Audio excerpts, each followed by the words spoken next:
شحات وعايز ياكل فينو. ايوه زي ما انت سمعت كده، شحات وعايز ياكل فينو هو المعنى الحرفي للمدير الفني اللي انت شايفه قدامك ده، شحات وعايز ياكل فينو. نبدا الحلقه الاول عشان الحلقه بادئه من بدايتها كده مولعه. السلام عليكم ورحمة الله وبركاته، حلقة جديدة ورمضان كريم وكل سنة وانتم طيبين، حلقة نارية جديدة. بس قبل ما نبدأ عايز منك شرطين وحيدين اللي انت تعملهم. أول حاجة تصلي على سيدنا محمد عليه أفضل الصلاة والسلام، وتاني حاجة إنك تدعي لإخواتنا في فلسطين والسودان لعل الله يزيل الغمة وكامل بلادنا العربية. وتالت شرط وده من أخوك، من أخ لأخوك كده، إنك تشترك في القناة وتوصل بالقناة دي ل 1000 مشترك. احنا قربنا نوصل ل 1000 مشترك، فاضل فقط 50 مشترك ونوصل ل 1000 مشترك، وتعمل توصل بالحلقة دي بس ل 100 لايك. مش عايز منك غير توصل بالحلقة دي ل 100 لايك وتعالى نبدا. كبير يا باشا زي ما انت شايف كده، رافع على النادي الاهلي قضيه وبيطالب النادي الاهلي ان هو يدفع له 588 الف دولار بما يعادل 27 مليون جنيه مصري. انت متخيل مدير فني زي كده؟ يا اخي ده انت المفروض انت اللي تدفع للنادي الاهلي.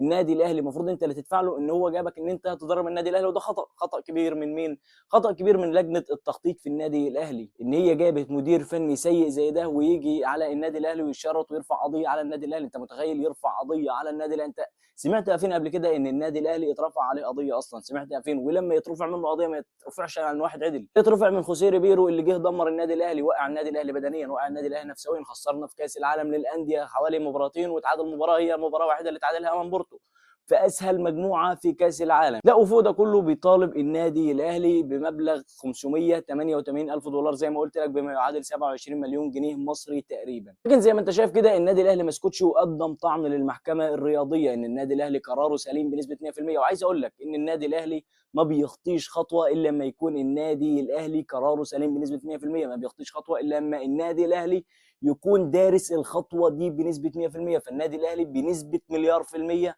قراره سليم في الحكايه دي. فالنادي الاهلي مش هيدفع لريبيرو باريزا. انت متخيل مدير فني زي ده؟ مش هنطول في الحكايه دي، تعال نخش في الموضوع اللي بعده على طول. الخبر اللي معايا بعد كده يا صاحبي وهو رحيل كامويش، الظاهره كامويش، اللاعب اللي ما بيعرفش يستلم كوره. هتقول لي ده لسه يا عم الموسم ما بداش. اقول لك خلاص اداره الكوره بتدور دلوقتي على مهاجم. انت دلوقتي هتقول لي طب ما سهله اداره النادي الاهلي ترجع جريديشار وتمشي كامويش، يبقى النادي الاهلي جابت مهاجم، هتدور على مهاجم ليه؟ هقول لك لا، اداره النادي الاهلي شايفه ان جريديشار بياخد مبلغ 1,500,000 دولار، فمبلغ كبير على مهاجم زي جريديشار، وخاصه اداره النادي الاهلي عايزه تخفض معدل الرواتب الفتره الجايه. فبنسبه كبيره، مش بنسبه كبيره، ده بنسبه 90% جريديشار خارج النادي الاهلي بدايه من الموسم الجديد، واداره النادي الاهلي بتدور على مهاجم. انت طبعا دلوقتي هتقول لي هم لسه هيدوروا على مهاجم تاني ويلففونا نفس الدوامه دي؟ هقول لك اسمع الفيديو ده. النادي الاهلي دخل في خط مفاوضات مع نادي الترجي التونسي الجيرزي، ضم مهاجم الفريق ستانلي اوغوهو، المهاجم النيجيري، مهاجم مرعب حرفيا، عنده 21 سنه، طوله 180 سم.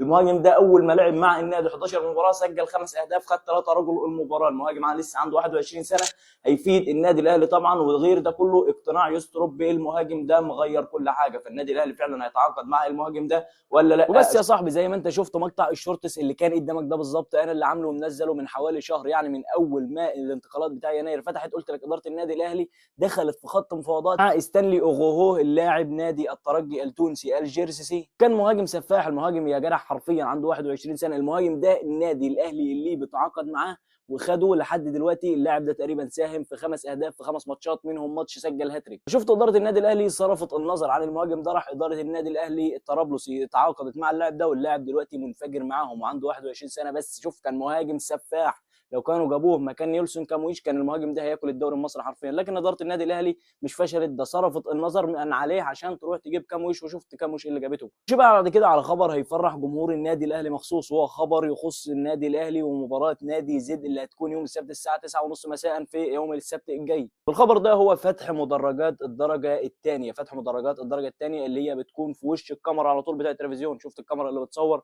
اللي بتجيب لك الاستاد كله كده، وبتشوف منها بتلاقي الملعب مليان بخصوص الكاميرا دي. ففتح مدرج لاول مره في الموسم الجديد، الموسم اللي احنا فيه ده، فتح مدرج الدرجه الثانيه، فهيكون جامد جدا. انت هتشوف منظر يا جدع لو المدرجات اتملت.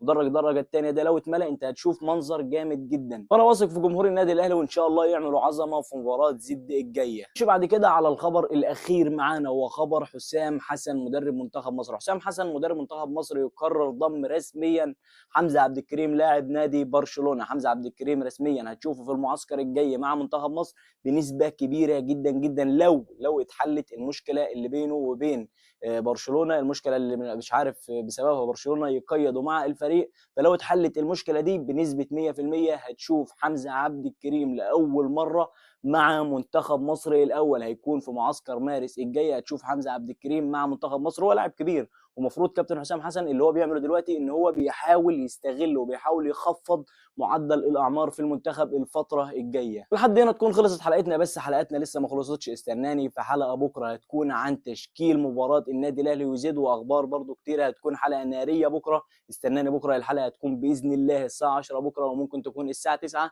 استناني بكره. لو وصلت لحد هنا ما تنساش تشترك في القناه وتعمل لايك وتصلي على سيدنا محمد عليه افضل الصلاه والسلام. ما تنساش تدعي لاخواتنا في فلسطين لعل الله يزيل الغمه وايضا السودان.